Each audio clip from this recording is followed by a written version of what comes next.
Montana Territory, August 1879. The wind carried the scent of pine and gunpowder as Odessa Blackwell stood over the broken wagon wheel. Her dress smeared with road dust, her arms wrapped around her two children.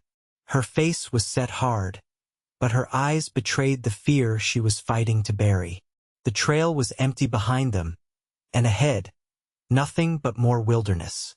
"Stay behind me," she whispered to her son and daughter. Zadie, 8, clutched her mother's skirt.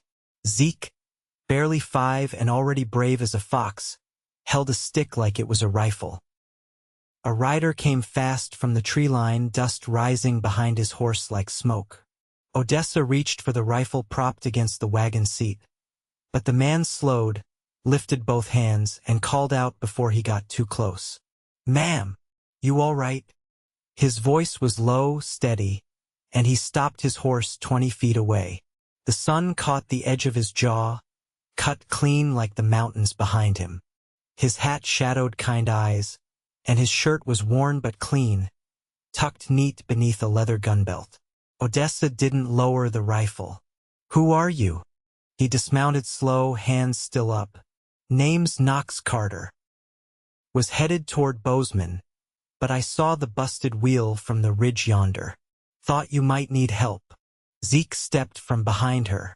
"We do." "Zeke." Odessa pulled him back, her arm shaking. She looked at the stranger again. "You travel alone?" Knox nodded. "I do." He waited, not pushing forward. Just calm, like if she told him to ride on, he would. Odessa eyed his horse. Strong, well-fed. The saddle was patched but sturdy. The rifle slung behind him had notches in the stock. "Bandits came through last night," she said finally. "Took our oxen. I fixed breakfast at dawn and found the yoke empty. We've been walking since." Knox glanced at the two children. "You have anyone else coming?" "No. My husband's dead. Been gone 3 years now." "I am sorry." She nodded once, then looked back at the wheel.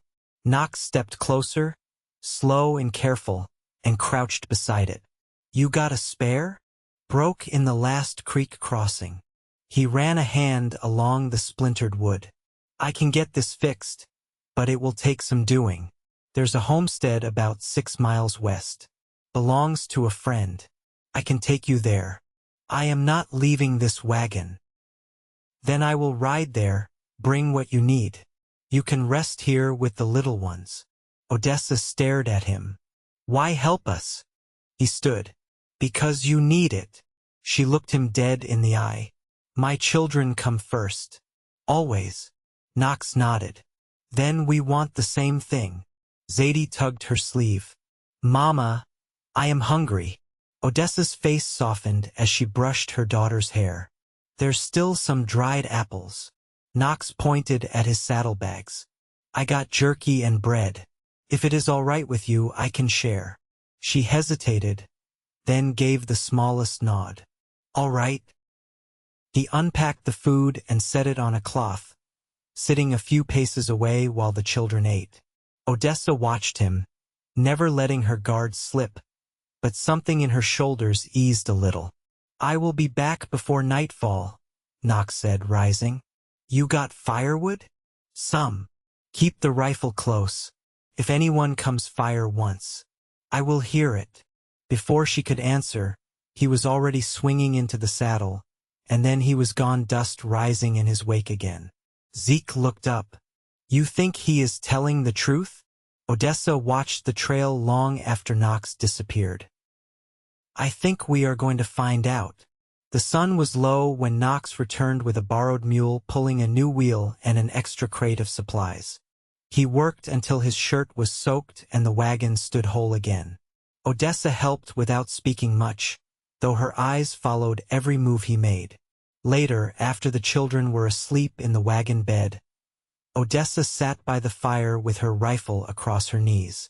Knox sat across from her, sipping coffee from a tin cup. "You headed to Bozeman?" she asked. "I was. No reason particular." She looked into the flames. "We are headed there too." Got a cousin with a farm outside town. I am hoping she will take us in. Knox nodded. If you want, I will ride with you. Roads are not safe for a woman alone. Not with little ones. Odessa hesitated. I do not take charity. And I do not take men around my children unless I trust them. You should not, Knox said. But I am not offering charity. I am offering something better. What is that? Help you can count on. Odessa looked at him long and hard. Why? Knox leaned forward, arms on his knees. Because I know what it is to lose people. And I know what it is to want to protect what is left with everything you have. She looked away, jaw tight. I lost my parents to fever, my husband to a mine collapse, and my sister to a man who made promises he did not keep. These two, she glanced toward the wagon. They are all I have. Knox nodded. Then I will help you keep them safe. The silence between them stretched, but it was no longer heavy. It was quiet, like something settling. You sleep under that tree, she said. I will keep watch. He smiled, slow and small. Yes, ma'am. By the time they reached the edge of Bozeman 5 days later, the children rode in the back of the wagon and laughed more than they had in months. Odessa still kept her rifle close, but her eyes no longer held the same weight. Knox rode beside the wagon, and when he handed down Zadie from the seat, Odessa saw how the little girl clung to his arm. Zadie, Odessa said gently, let go of Mr. Carter. She likes me, Knox said with a crooked grin. She likes squirrels too, Odessa said, but her voice was softer now. Zeke climbed down next. He is not going with us? Odessa looked at Knox. Are you? Knox met her eyes. That depends. On what? On whether this cousin of yours has room for one more. Or whether you do. Odessa stepped down, brushing dust from her skirt. She looked at her children, then back at Knox. My children come first, she said again. Knox stepped closer, voice low. Then we want the same thing. She searched his face, then her own softened. For the first time in years, she let herself hope. Come on then, she whispered. Let's see if we can make this work. The cousin's farm lay just outside Bozeman, tucked between a slow creek and a rise of cottonwoods that whispered with every breeze. The cabin stood low and narrow, its porch sagging at the corners, but it bore the look of something lived in and tended. Odessa knocked once, her children close at her sides, and Knox a respectful few steps behind. The woman who answered wore her hair in a thick braid down her back and had flour on her arms. She blinked in surprise, then broke into a grin and clutched Odessa tight. Mercy. Desi, I thought you were bones in the ground. Odessa hugged her back, the tension in her spine easing just a little. Not yet, Clara. Clara took one look at Zadie and Zeke and ushered them in with a tear already caught in her lashes. Knox waited on the porch until Odessa turned to him. You coming in? He removed his hat. If it's all right. Inside, the air smelled of yeast and sage. Zadie stared at the kitchen shelves like they were gold bricks, and Zeke was already eyeing the creek through the back window. Clara poured coffee into chipped mugs and leaned against the stove while Odessa explained the journey. I don't have much room, Clara said when she'd heard it all. But I've got a loft and a sturdy floor. You're welcome to stay. Odessa glanced at Knox. There's him too. Clara's brow lifted, but she didn't ask questions. Barn's dry. He can bed down there if he doesn't mind chickens. Knox nodded. I've slept colder places. That night, Odessa tucked her children into quilts that smelled faintly of lavender, then stepped out onto the porch where Knox sat whittling a stick into shavings. She folded her arms and leaned against the post. She's got a good heart, Clara, she said. Always did. She's sharp. I like her. Odessa looked out at the darkening fields. Zeke asked if we're staying here. I didn't know what to say. You thinkin' of moving on? There's no money in my pocket. No land staked. I've got hands and a back that's still strong. But that only gets you so far. You're not alone anymore. She glanced at him. Is that what you are now? Company? He set down the stick. I came this far because I wanted to. Not because I had to. Odessa wrapped her shawl tighter. You don't owe us anything. I don't take on what I can't carry. His voice was quiet, but sure. I know what I'm choosing. She studied him for a long moment, then looked away. There's work at the mill north of town. I was thinking I could walk in, ask for a place on the line. You'll wear your hands raw. They've been raw before. Knox stood, brushing the shavings off his trousers. There's a horse ranch west of here hiring drovers to break colts. I had thought to head that way. You good with horses?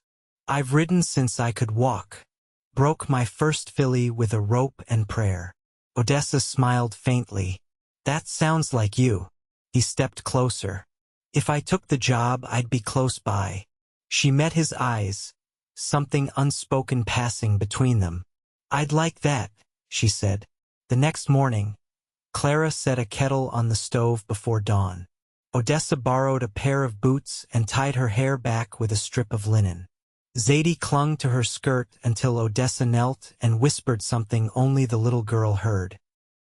Knox saddled his horse in the yard. Zeke watched him from the fence rail, questions brimming just beneath the boy's silence. You gonna come back? The boy asked finally. Knox adjusted the cinch. I'm not going far. Zeke nodded slowly. Mama likes you. Knox met the boy's small, solemn face. I like her too. You like us? I do. Zeke swung his legs once, then looked away toward the trees. Knox mounted. Odessa stepped out, her coat buttoned and her rifle slung over one shoulder. They stood for a breath in the stillness. I'll see you by Sunday, Knox said. You better, Odessa answered. He touched his brim and rode on, the trail pulling him west through gold grass and morning fog. Odessa watched until the dust settled again and the road grew quiet. Inside, the children waited. The day would be long, and the work ahead even longer. But something had shifted, something small and steady, like the first green shoot in spring. They weren't alone anymore. Not really.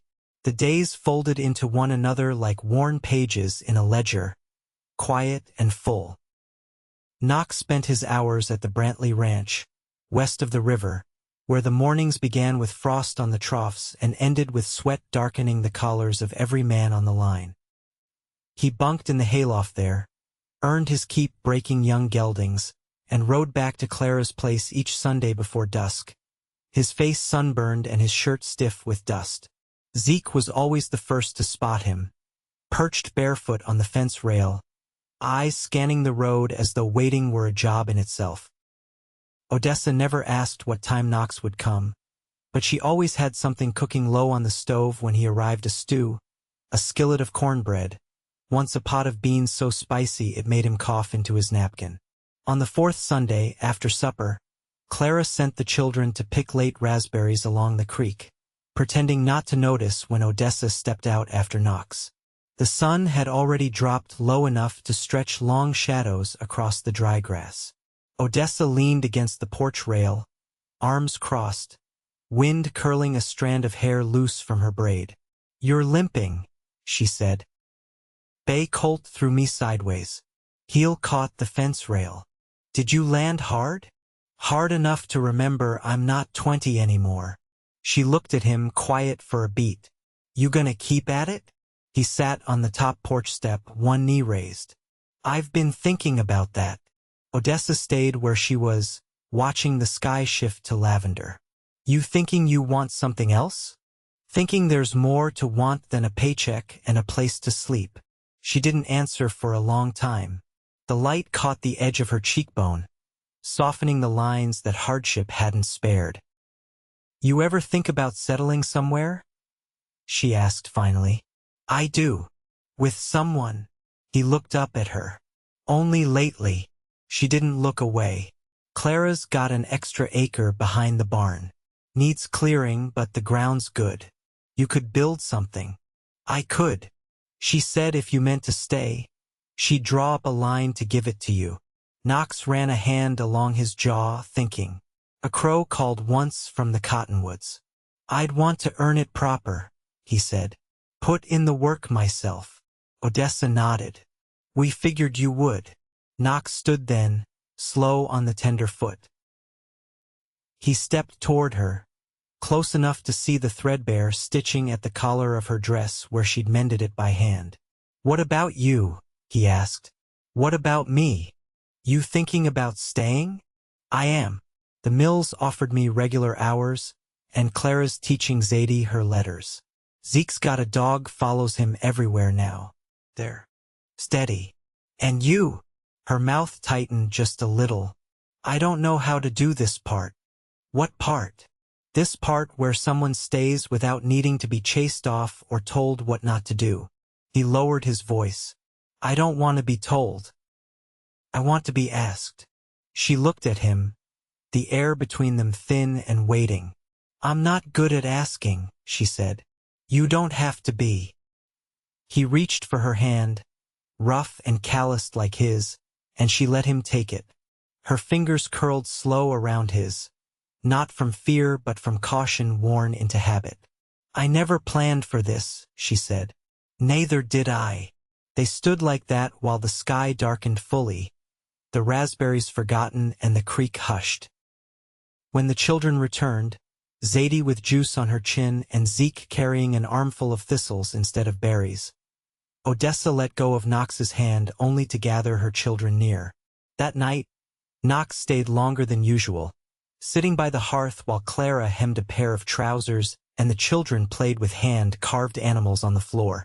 Odessa sat beside him, not touching but near enough to feel the heat of his arm. When it came time for him to leave, he stood slow, reluctant. Odessa walked him to the gate, lantern in hand. Clearing land's slow work, she said. I've got time. You sure you want to start over? He looked at her steady. Not starting over. Starting right. She let out a quiet breath, one that seemed to ease something in her chest. I'll be here, she said. I know. He touched her cheek once, light as breath, and turned toward his horse. Odessa watched until the road swallowed him again, then turned back toward the house, where two small heads bobbed in the window light and a warm fire waited inside. A frost came early that year, crisping the edge of every leaf and turning the creek to glass before sunrise. By the second week of October, Knox had cleared most of the plot behind Clara's barn. The earth turned dark and ready beneath his boots. He worked in the cold without complaint, sleeves rolled and breath steaming, his axe finding rhythm against the stubborn roots. Odessa watched from the porch one morning, arms folded against the chill. She didn't call to him. She didn't need to. He saw her there, paused only long enough to nod once, then returned to the swing of the blade. She stayed until the children called her in for breakfast. Later that week, Clara handed Odessa a folded scrap of paper while they shelled beans together. He asked me to draw up a claim, Clara said. I told him I'd do it legal, even if it's just between us. Odessa unfolded the note with steady hands. He's building it for good, then? Clara didn't answer. She didn't need to. That evening, Odessa found Knox in the half-cleared patch, dragging the last of a cedar stump out with chain and horse. The light was fading, the sky dusky blue and quiet. She stepped through the grass, stopping just shy of the ridge where the land fell into the shallow bend of the creek. You've been working past dark, she said. I've seen worse ways to spend a day. You always keep your word? He looped the chain over the saddle horn. I try to. She glanced at the staked corners of what would soon be 4 walls. You ever built a house before? I helped raise one when I was 16. My brother and I cut every beam ourselves. Took us 2 months. She took a slow breath. You planning for one room or two? I figured I'd ask you that. I thought you might. He stood beside her now, gloves in hand, sweat dried at his collar. She didn't step back. Zeke's dreaming about a dog of his own, she said. And Zadie's been asking for a place to string up laundry that isn't Clara's fence. I can build them both things worth keeping. Odessa looked down at her boots, then back at him. You mean to stay through winter? I mean to stay through all of it. She didn't answer right away. The wind picked up, tugging her skirt against her knees. I've been walking alone a long time, Knox. I know. I don't ask for anyone to carry what I can bear myself. You wouldn't have to. She stepped closer. My children come first. Knox didn't flinch. Then we want the same thing. She stood there, the last of the light catching the edge of her face, and something in her shifted, quiet but certain. You'll need help with the walls, she said. I was hoping you'd say that. Then you'd better mark the floor plan. I did, he said, but I think I'll change it now. She tilted her head. How so? I'd left too much space between things. Odessa let out a breath that might have been the start of a laugh, or something close to it. I've got an old cook stove I brought west, she said.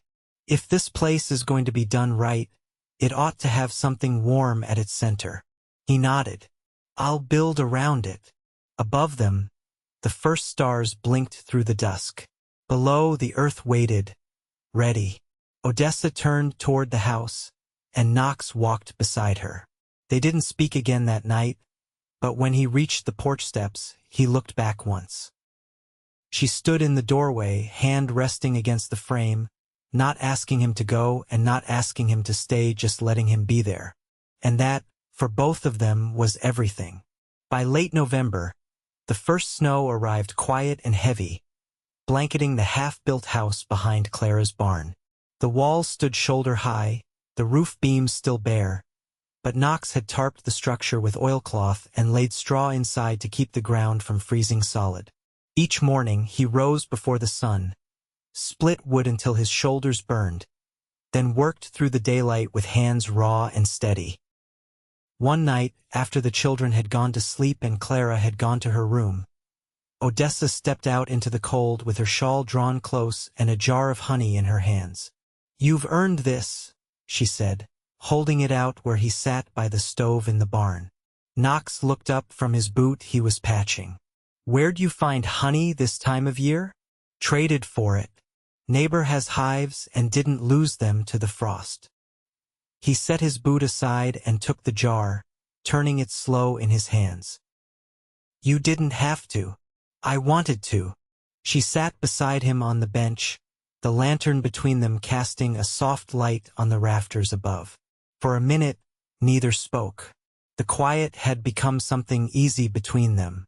Zadie's been asking questions, Odessa said finally. About families. About what makes someone a father. Knox didn't glance away. What did you tell her? I said it's someone who shows up, even when he doesn't have to. He nodded once. You think she's a skin about me? I think she already decided. He set the jar down gently. And you? Odessa looked at her hands. I've been waiting to see if this kind of steady could last. And she lifted her eyes to his. It's lasted longer than anything else ever did. Knox leaned forward, elbows on his knees. I haven't had a family in a long time, not one that stayed. Neither have I. I don't want to pass through your life, Odessa. I want to build something we can keep. She reached for his hand then, her grip sure. Then let's finish this house. They married 2 weeks later in Clara's kitchen, with the children standing beside them and the snow falling soft outside the windows. Clara read a verse from a worn Bible, and Zadie handed Knox a sprig of winter mint she'd found beneath the porch. Zeke wore his best shirt, the buttons mismatched, and stood tall beside his mother. Afterward, they ate cornbread and roasted squash, and Knox held Odessa's hand beneath the table like it was something sacred.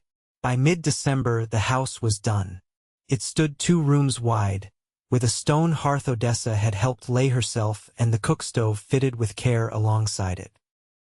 Clara helped sew curtains from flour sacks, and the children carried in their few belongings, each piece tucked with care into corners that now belonged to them. On the night they moved in, Odessa stood in the doorway as Knox settled a log into the fire. "You built this with your hands," she said. "I built it for you." The children were already asleep in the back room, curled beneath quilts Clara had gifted them. Knox crossed the floor, wrapped Odessa in his arms, and kissed her slow, the kind of kiss that felt like doors opening, like winters survived.